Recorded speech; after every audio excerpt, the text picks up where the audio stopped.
Eh bien, seulement 2% d'achats bio dans la restauration commerciale et 7% dans la restauration collective, alors que la loi Egalim impose 20%. Mais où c'est que ça bloque? Quels sont les problèmes? Eh bien, la meilleure façon de le savoir, c'est d'aller constater sur place. En 2008, j'avais lancé le mouvement locavore en France. Mon défi, c'était de me nourrir pendant un an uniquement dans un rayon de 150 km autour de mon assiette. C'était pour alerter les pouvoirs publics sur notre faible degré de résilience alimentaire de nos territoires, qui est tout simplement une question de sécurité nationale.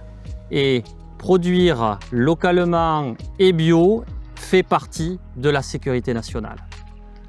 Et pour le faire comprendre, je fais relever mes défis locavores et bas carbone qui permettent, à partir du pratique, de comprendre le théorique et entre les deux, comprendre ce qu'il faut faire pour faire mieux. Et en quoi ça consiste? Quel est le concept? C'est tout simplement de réaliser un repas de fête local, chic et pas cher et bas carbone. Local, c'est moins de 51 km autour de l'assiette à vol d'oiseau. Chic, bon, mais bien présenté, 3 plats minimum et que ça soit bon évidemment. Et bas carbone, moins de 1,6 kg d'équivalent carbone par personne. 1,6 kg, qu'est-ce que c'est tout simplement le budget carbone par jour et par personne qu'on est censé respecter si on veut respecter les accords de Paris sur le climat. Et là, on ne peut pas terminer sans dire pas cher, mais correctement payé à nos producteurs. Je dis bien, mais correctement payé à nos producteurs. C'est moins de 9,50 € par personne, mais pour un repas de fête. Depuis 2018, j'ai fait relever 75 de mes défis locavores et bas carbone. À chaque fois, il y avait du bio, et très souvent à 100%. Mais là, c'est la première fois que je l'impose dès le début dans mon cahier des charges. Et c'est aussi la première fois que mon défi est relevé en simultané par des collèges, une cuisine centrale, une école des métiers, des restaurants d'entreprise. Et c'est au cours de rencontres de la transition alimentaire à Auch que mon défi est relevé pour 5000 repas et pour un midi. Avec mon équipe de journalistes, nous allons faire l'enquête de l'assiette pour identifier les forces, les faiblesses, les points de rupture. C'est un stress test culinaire territorialisé. Et maintenant, on va faire parler les assiettes.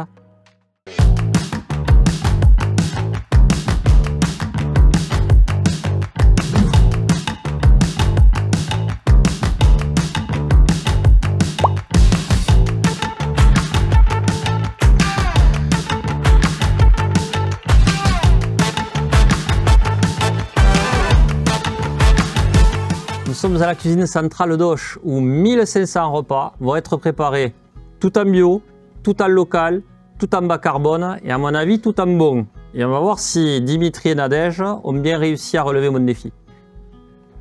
Adieu Dimitri. Bonjour Stéphane. Bas plat? Ça va. Qu'est-ce que tu nous as fait de bon, de beau, de bio et de local et de bas carbone? Tout simplement, on va commencer par des lentilles, voilà.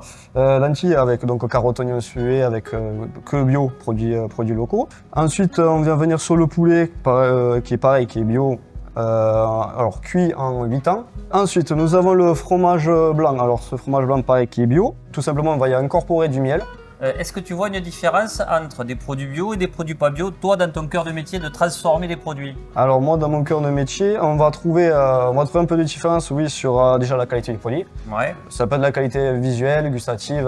Je trouve qu'il y a moins de pertes aussi sur les produits. Ouais, c'est-à-dire ça réduit moins, il en reste plus dans la poêle. Voilà, c'est ça. D'accord. J'ai un pourcentage de perte qui est différent par rapport à d'autres produits qui peuvent être. Ouais. Je pense que ça apporte en termes gustatifs un apport conséquent par rapport aux enfants, aux personnes âgées. Alors, je comprends pas. Les personnes âgées, ça veut dire qu'il y a aussi des personnes âgées qui mangent ça? C'est-à-dire que nous faisons tout ce qui est primaire, maternelle, et donc le portage au domicile, voilà, tous les repas sont communs pour tout le monde. Il y en a combien?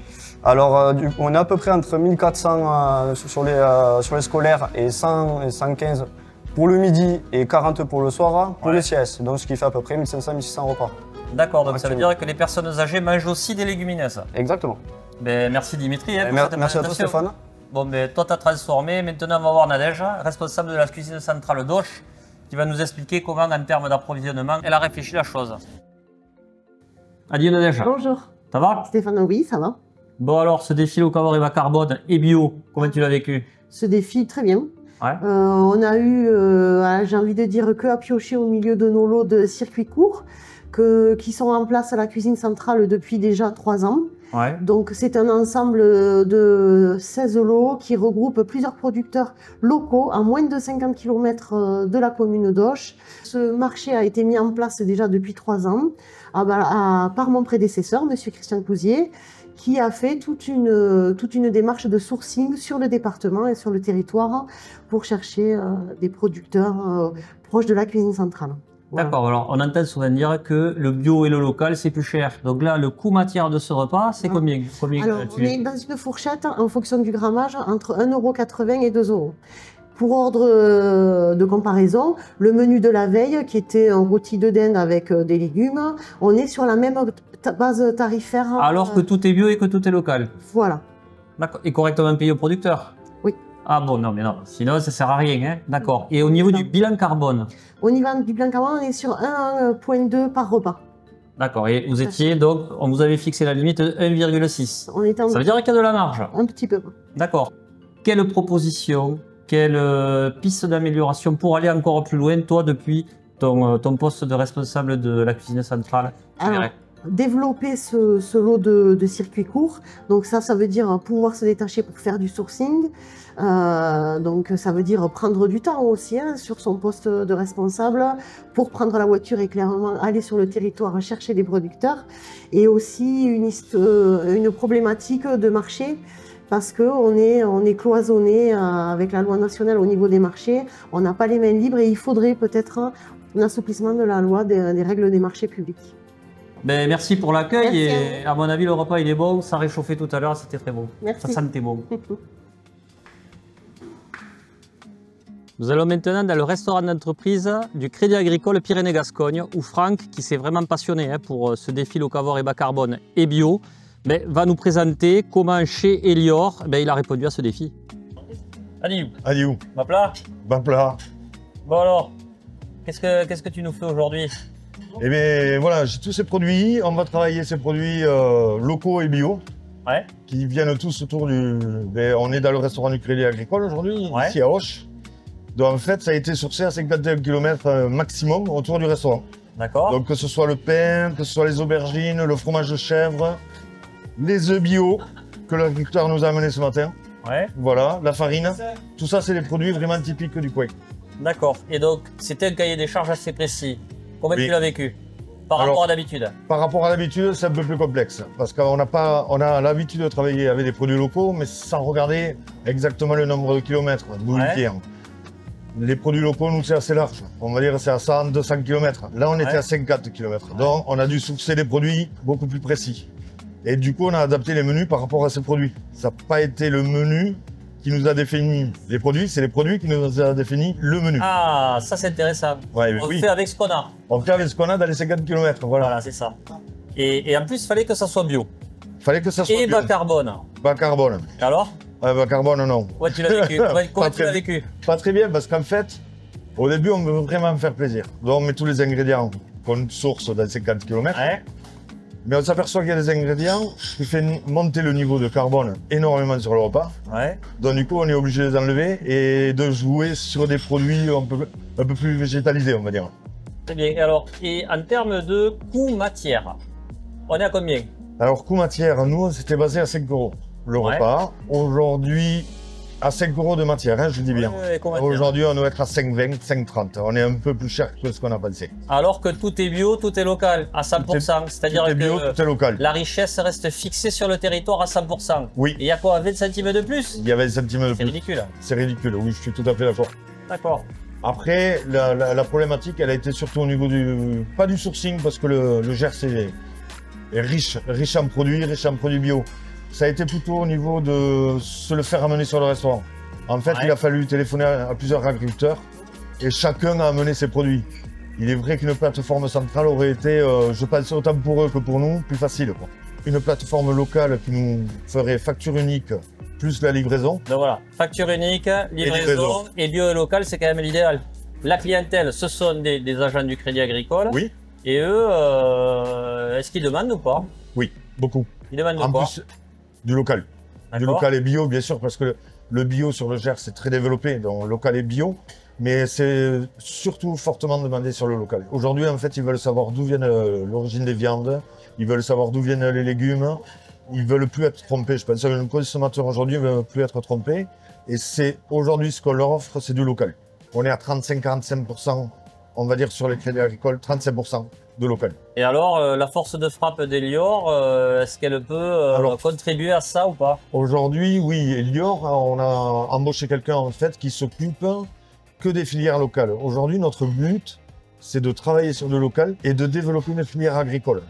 C'est-à-dire qu'en fait, c'est faire des actes, par exemple pour les pommes, faire un acte en s'engageant sur des volumes et un prix avec un agriculteur. Et nous, on pourra dire, ces pommes-là, on pourra presque mettre la tête de l'agriculteur sur les pommes en disant, ça vient de chez lui. De la contractualisation, donc. Oui. Bon, mais maintenant, on va voir Marie-Bert, chargée du marché de l'agriculture au Crédit Agricole Pyrénées-Gascogne. Bonjour Marie. Bonjour Stéphane. Bon alors, le Crédit Agricole Pyrénées-Gascogne, il s'intéresse à mes défis locavore et bas carbone. Pourquoi? Pourquoi on est là? Pourquoi? Parce que Crédit Agricole Pyrénées-Gascogne, on est une banque mutualiste de territoire, qu'on est aussi la première banque des agriculteurs et que donc soutenir leurs problématiques et permettre aux agriculteurs de notre territoire de valoriser leur production, c'est important. On sort d'un mouvement agricole où la question de la pérennité de leur activité et la qualité de leurs revenus, on a bien vu que c'était quelque chose d'important. Ouais. Et là, on est en plein finalement dans un défi qui contribue à la souveraineté alimentaire de la France et à la pérennité du revenu des agriculteurs. D'accord, parce que là, il y a 250 repas servis là, sur 3 sites du Crédit Agricole, avec un coût matière correctement payé aux producteurs. On le répète, correctement payé aux producteurs, c'est 5 €. Ça veut dire qu'il y a 1250 € qui ne ruissellent pas vers la mer, mais qui restent fixés sur le territoire. C'est un peu intéressant. Donc en quoi, est-ce que ça fait écho au Crédit Agricole ou pas? C'est intéressant pour nous. Nous, on essaie d'accompagner les agriculteurs à se diversifier, à générer de la valeur ajoutée, à encourager les circuits courts. Après, c'est pas tout le temps facile pour nous de le faire. Mais on est aussi une entreprise qui doit travailler sur sa dimension RSE. En ce sens, souvent, on appelle les collaborateurs pour proposer des idées. Et c'est pas rare qu'en fait, on ait ces demandes des collaborateurs qui disent pourquoi on ne fait pas des repas avec des produits locaux dans les cantines, pourquoi on ne met pas en relation les salariés avec les agriculteurs producteurs, etc. C'est du bon sens en action? C'est du bon sens en action, mais c'est pas forcément facile à mettre en œuvre. Voilà. Et là, cette année, comme on est partenaire à des rencontres de la transition alimentaire, quand ils m'ont présenté le programme de ces rencontres et qu'ils m'ont dit on va relever le défi locavore. Et bas carbone.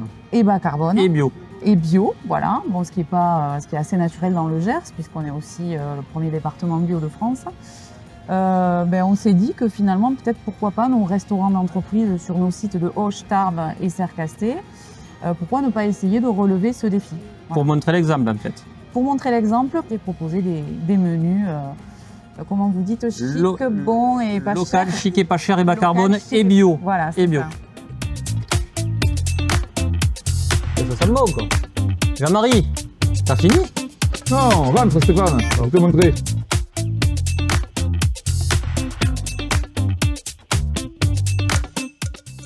Alors, adieu le mari. Ça va? Bien et toi? Bon, ouais, très bien. Bon alors, on est à la Chambre des métiers du Gers au CMA Formation. C'est ça. Qu'est-ce que tu nous as fait pour relever le défi locavore et bas carbone et bio? On a fait... en mode gascon. En mode gascon, oui, on a élaboré un petit menu, on va dire, avec des œufs bio cuits basse température avec une petite sauce gasconne, des légumes sautés avec un peu de poulet du Gers évidemment, estragon et sauce à l'ail noir. On va relever ce plat-là avec une petite sauce à l'ail noir et puis on finira avec une glace au lait chèvre-miel et au thym, avec une petite pomme rôtie d'Esclassan. Est-ce que tu as réussi à rassembler les produits? Si oui, comment? Oui, j'ai réussi à rassembler les produits. Il a fallu se renseigner. Alors il y a des produits plus faciles que d'autres à trouver. Pour le dessert, en l'occurrence, on est parti sur une glace. Donc une glace forcément des œufs, du lait, du sucre. Sauf qu'on ne pensait pas ne pas arriver à trouver de lait. De lait local et bio. Souvent, si c'est local, c'est facile, mais local et bio, là, ça se corse un peu plus quand même. Il n'y a pas de lait dans le Gers, comme on dit ici? Je sais pas, mais moi personnellement, j'ai pas réussi à en trouver en tout cas. Pourtant, on a quand même pas mal cherché. en tout cas en bio, on n'a pas été capable de nous en proposer de lait de vache, je parle. De vache. Lait de vache, de lait de vache. Je l'ai remplacé par du lait de chèvre, effectivement. Pour arriver à respecter, parce qu'on avait d'autres contraintes Oui. que les produits, ce qui était déjà beaucoup, locaux, bio, et il fallait aussi respecter une empreinte carbone. Alors vous êtes à combien? Eh bien, l'empreinte carbone, on est descendu à 160. 1,6 kg pile à la limite? Pile à la limite, à peine un poil en dessous même, je crois 157 exactement. Bon, mais ça m'a l'air bon tout ça. Pas mal, ouais. T'as cartonné, tu touches les limites, prix maximum, coût carbone maximum. Eh bien, j'espère que ça sera bon, mais j'en doute pas. Et on va voir si le président de la Chambre des métiers de l'artisanat est d'accord avec ça et voir si ça peut passer à l'échelle et te faciliter au quotidien le travail. Allez, Aliou. Ah, merci, à bientôt. Ah, monsieur le président, chargé du BIAIS du département, c'est-à-dire le bon sens, l'art de transformer les ressources en quelque chose d'utile. Et on est sur l'alimentation. Vous avez vu votre cuisinier se creuser les méninges et préparer un bon repas pour demain. Vous en pensez quoi de tout ça? Mais d'abord que ce défi est vraiment intéressant, hein, et il est évident que le bon sens va de soi puisque la transition écologique fait qu'on est obligé maintenant, par obligation, de retrouver le bon sens avec les produits près de chez nous. Très bien, alors justement, tout à l'heure, le cuisinier a dit que bon, moi je sais transformer, c'est mon métier, par contre, me transformer en logisticien, c'est pas le mien. Qu'est-ce que vous en pensez? Eh bien, c'est là où peut-être mon rôle, où on sert à quelque chose, justement, les chambres consulaires, avec mes collègues, où on pourrait arriver justement à faciliter ce travail-là, de recherche, et d'avoir une plateforme, on va dire, départementale qui puisse justement abonder et justement travailler à la place de Jean-Marie, on va dire. Quoi. Voilà, c'est ça, c'est-à-dire amener les produits. D'accord, donc les futurs restaurateurs de demain, c'est vous qui les formez à la transformation des produits bio et locaux. Voilà, c'est ça, les futurs chefs, ils sont chez nous. Vous avez vu tout à l'heure, où on a la chance d'avoir aussi un professeur quand même, qui innove, qui n'est jamais à court d'idées. Et donc, on sensibilise ces nouveaux chefs, mais en même temps, le fait d'être dans un centre de formation comme le nôtre, ça nous permet de sensibiliser aussi nos apprentis. Et voilà. Ça, c'est hyper important aussi. Bon, mais vous l'avez vu, on est dans le Gers. Hein. Gers, département champion en termes de production agricole et bio. Et bien même ici, c'est pas simple. Il faut quand même avoir un truc en tête, c'est que seule une transition alimentaire correctement payée à nos producteurs pourra financer la transition agroécologique. Mais de manière générale, lorsque l'on consomme local, eh bien en fait, on infiltre les euros dans le territoire. Cette richesse, ces euros, ne ruissellent pas vers la mer pour s'y perdre. Mais lorsque l'on consomme local et bio, ce sont aussi le carbone et l'eau que nous faisons infiltrer dans le sol et dans le territoire. Et lorsqu'on a ça, la biodiversité, elle est contente. Et vous vous souvenez, les poulets qui ont été préparés par la cuisine centrale d'Auch, mais en fait, ils ont été élevés par une éleveuse qui habite juste à côté d'ici. Et elle va nous raconter comment elle s'est organisée pour approvisionner la restauration collective, mais aussi les difficultés qu'elle connaît. Voilà, on peut y aller. Hein. Bon, mais nous sommes à Estipouille, sur la commune d'Estipouille, à la ferme du Poc, et on va voir Tiffany. Salut Tiffany. Salut Stéphane. Bon alors, on va plat aujourd'hui? Eh bien écoute, ça va bien, oui. Qu'est-ce que tu fais? Et écoute, on se trouve là dans le parc des Dindes, que j'élève pour les volailles festives que l'on vend à Noël. Alors c'est pas les poulets là pour la cuisine centrale d'Auch? Et non, ça c'est pas destiné à la cuisine centrale d'Auch. Les volailles qu'on élève pour la cuisine centrale, donc ce sont des poulets qui se situent dans les bâtiments qu'on voit là-bas derrière. On pourrait y aller? Eh bien allons-y. Allez, Yann. Alors ça fait combien de poulets par semaine? Alors par semaine on abat entre 700 750 volailles à peu près.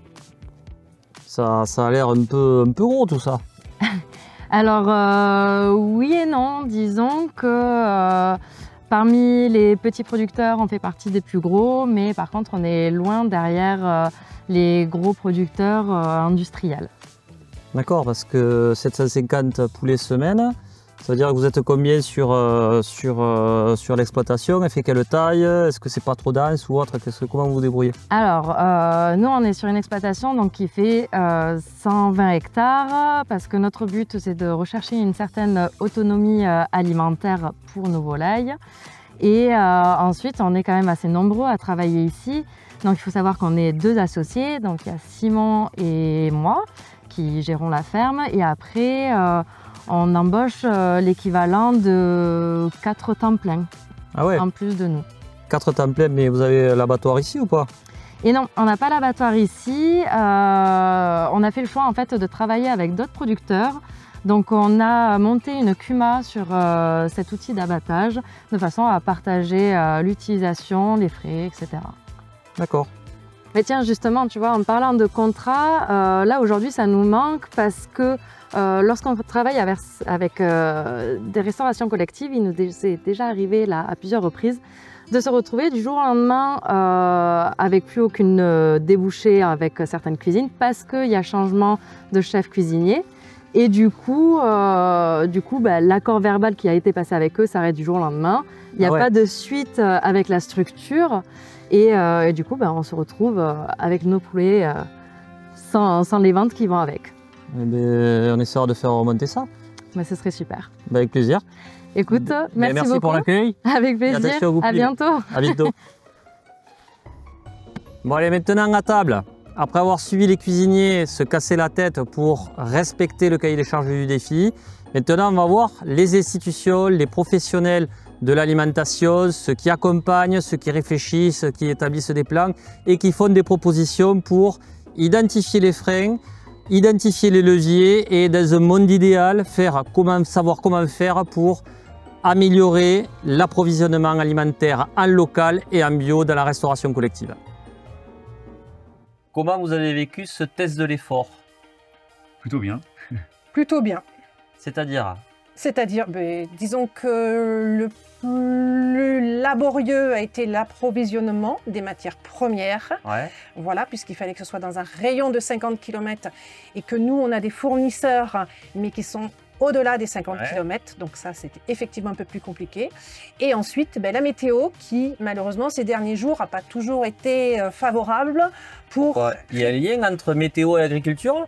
Oui, oui. Quand on va au supermarché, on n'y pense pas. Oui, peut-être, mais au supermarché, on est au supermarché. Là, on n'est pas au supermarché, on travaille qu'avec des produits locaux et bio. Et vous avez réussi à vous organiser, à faire autrement ou pas? Oui, on y arrive toujours quand on veut, mais avec beaucoup de temps passé et de kilomètres parcourus. D'accord, donc c'est vous qui vous êtes déplacé aux produits au lieu que les produits viennent à vous. Exactement. Ça c'est intéressant. Alors à peu près là, il y a eu une famille de structures qui ont relevé à 100% mon défi, mais aussi une famille de structures qui ne l'ont pas relevé à 100%, mais qui sont quand même dans une dynamique. Absolument. Donc au-delà de ça, au-delà de à peu près plus de 10 000 euros fixés sur le territoire, rien qu'avec un repas et tout ça, donc à l'échelle du Gers, tu peux nous dire si c'est beaucoup ou pas beaucoup. Oui, c'est beaucoup. Mais également sur la dynamique des autres structures. Alors déjà, ce qui est très intéressant, c'est de relever, on va dire, les différentes typologies de profils d'établissements qui ont relevé ce défi.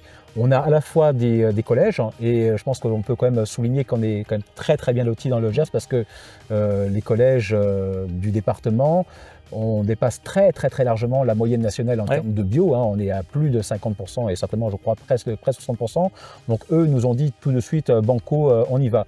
Mais également, on a eu des restaurants d'entreprise, et je pense également aux restaurants d'entreprise du Crédit Agricole, qui ont dit ça c'est vraiment un défi qui nous intéresse en tout cas à minima de participer et voir comment on peut le relever, parce que le Crédit Agricole, tu sais, sous l'aspect de la restauration, c'est un acteur externe qui gère en fait cette restauration, et donc c'est des groupes nationaux. Bon, on peut les citer, c'est Elior. C'est Elior, tout à fait. Et eux ont dit, franchement, ça nous intéresse de voir de quelle manière on peut éventuellement les s'aimer également sur d'autres territoires. Autre profil vraiment très intéressant, je pense à l'école des métiers du Gers, que l'on avait déjà sollicité à l'occasion du précédent défi, qui se sont dit, écoute, on n'a pas réussi la dernière fois, mais cette question vraiment nous intéresse, on veut aller plus loin, on veut y arriver. Et ce qui est génial, c'est que non seulement ils cochent à 100% en fait les cases du défi, mais surtout, et c'est ça qui est intéressant, c'est que cette logique maintenant s'inscrivent sur du long terme, c'est-à-dire qu'ils l'inscrivent véritablement à la fois dans un programme de formation, et donc quand on parle de l'école des métiers, c'est les futurs chefs cuisiniers. Restaurateurs et salariés de la restauration. Ils sont déjà directement, on va dire, biberonnés au fait qu'il faut regarder ce que l'on a autour de l'assiette. Si demain d'autres établissements vont dans cette démarche, c'est finalement une commande publique supplémentaire et autant d'opportunités pour les producteurs et les transformateurs du territoire. Et encore une fois, tu sais que la thématique de ces rencontres, c'est la reterritorialisation. Consommer et acheter des produits en locaux, bien évidemment, en font partie pour fixer la richesse sur le territoire. Vous êtes à l'origine du rapport qui porte votre nom sur l'évaluation des projets alimentaires territoriaux lorsque vous étiez sénateur. Qu'est-ce que vous retirez de ce rapport en lien avec la transition agroécologique et les projets alimentaires territoriaux?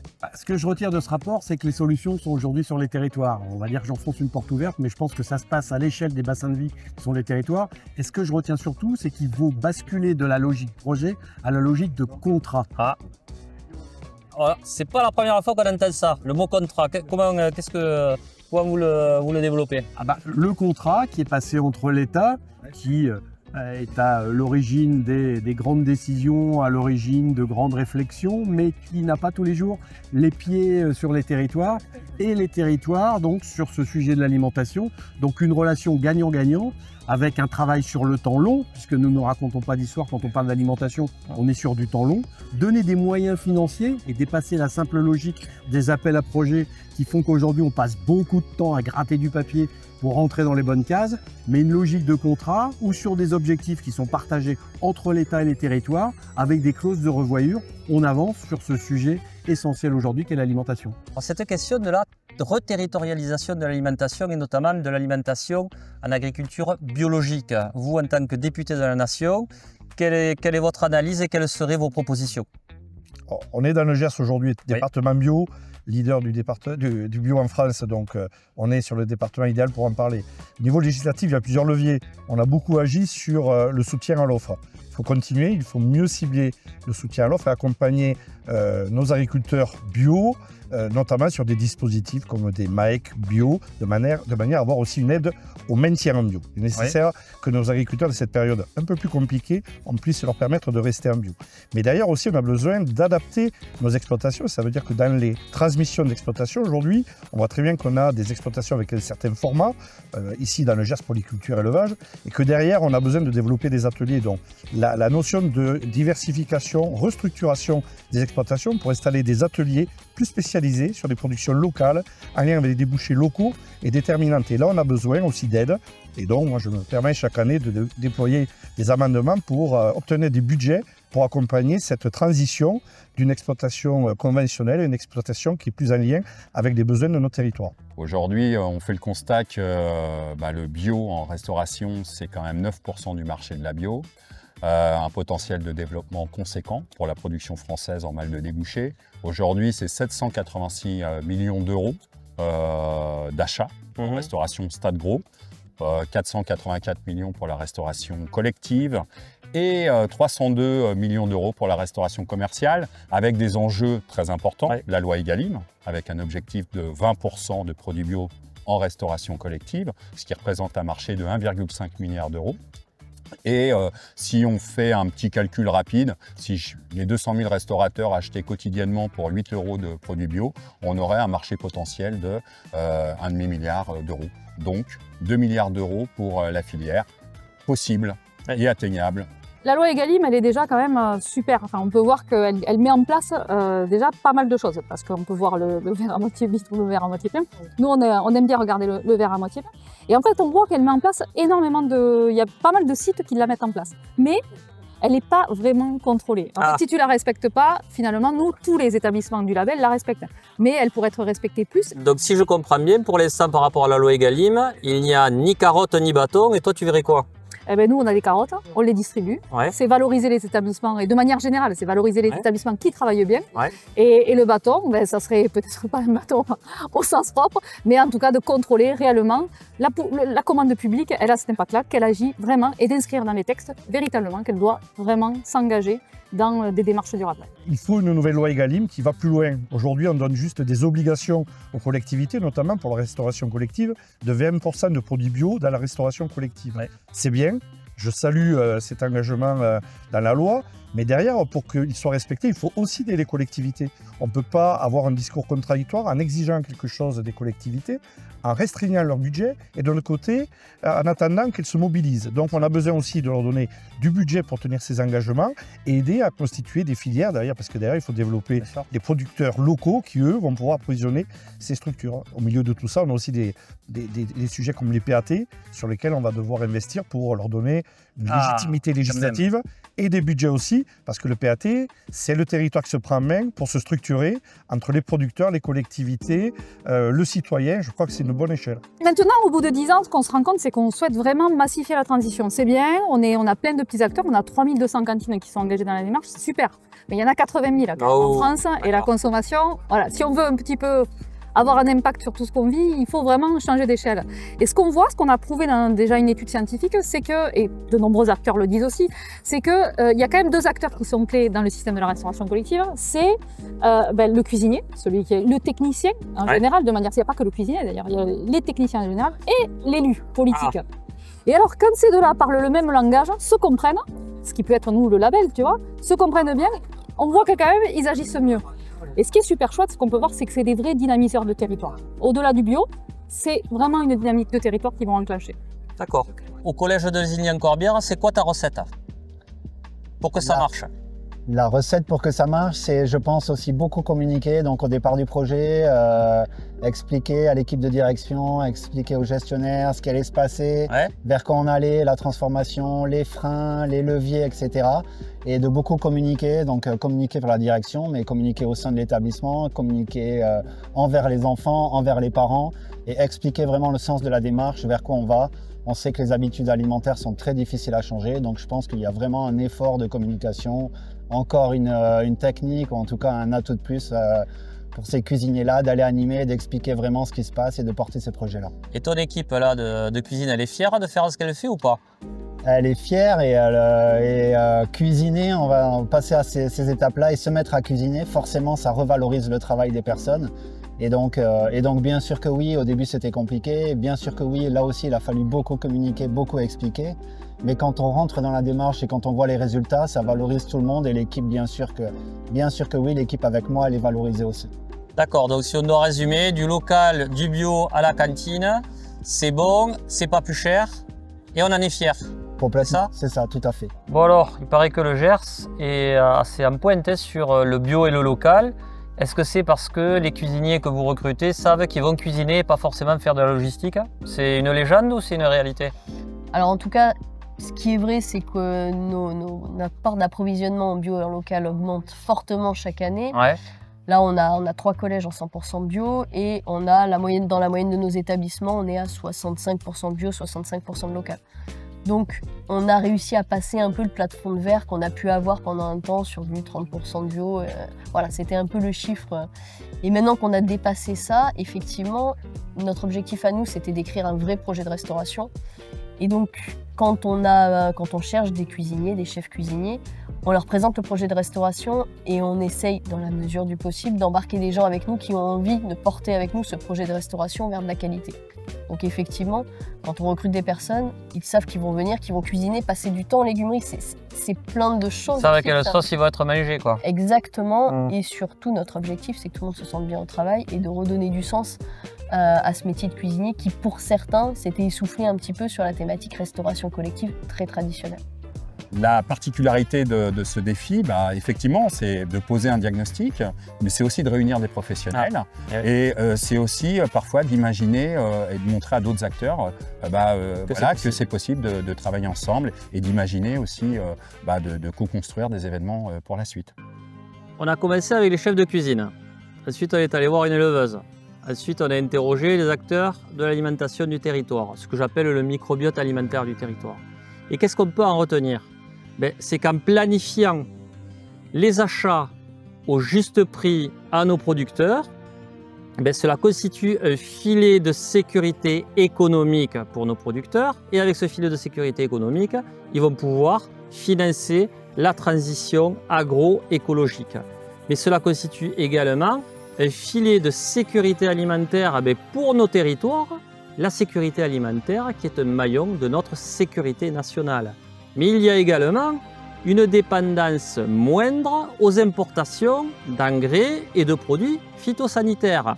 Il y a également une diversification et une adaptation de nos productions au dérèglement climatique. Et tout ça, cela permet également de régénérer et de préserver nos ressources.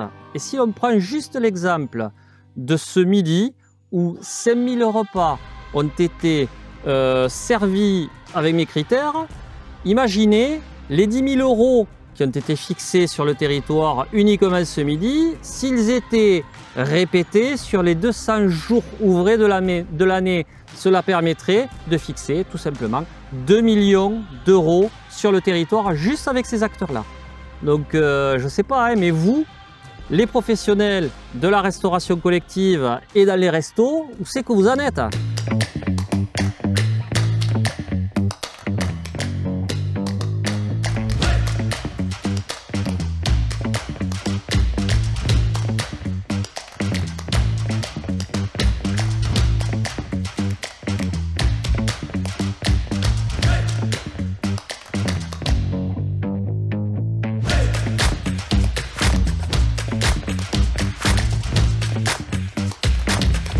On a beaucoup parlé, on a beaucoup mangé, maintenant il va falloir s'hydrater. On le finit? Allez, bop. Allez, Adieu.